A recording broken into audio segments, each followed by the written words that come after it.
être le numéro 1. Il a été immense tout au long de ce tournoi. Cyril Bay, probablement aujourd'hui le meilleur pilier gauche du monde. Julien Marchand a été tout à fait exceptionnel dans son rôle de gratteur notamment, hein, c'est là où il excelle. Winnie Antonio a tenu son rang. Que dire de Cameron Rookie, là aussi la jeunesse formée à Bobigny, pas très loin de Saint-Denis, qui peut profiter avec Paul Villemc, auteur de 80 minutes dantesques à Cardiff.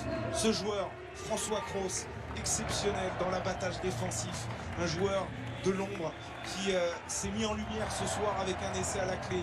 Il attend son tour, lui aussi. Antoine Dupont, désigné meilleur joueur du monde il y a quelques mois.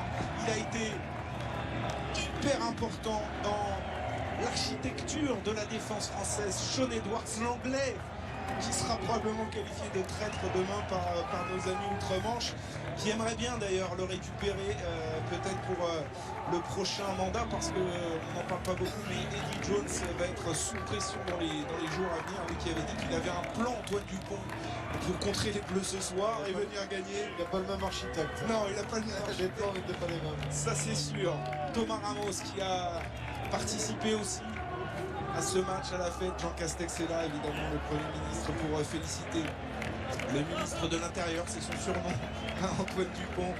Il a été encore une fois décisif et il va soulever ce trophée. Le rugby français attendait ça depuis 2010, 12 ans. C'était la plus longue attente entre deux grands chelems. Il est là, cette coupe, elle est à la maison. Ce soir, elle est pour ce groupe formidable. Écoutez le Stade de France au moment où Antoine Dupont va brandir ce 10e grand chelem français.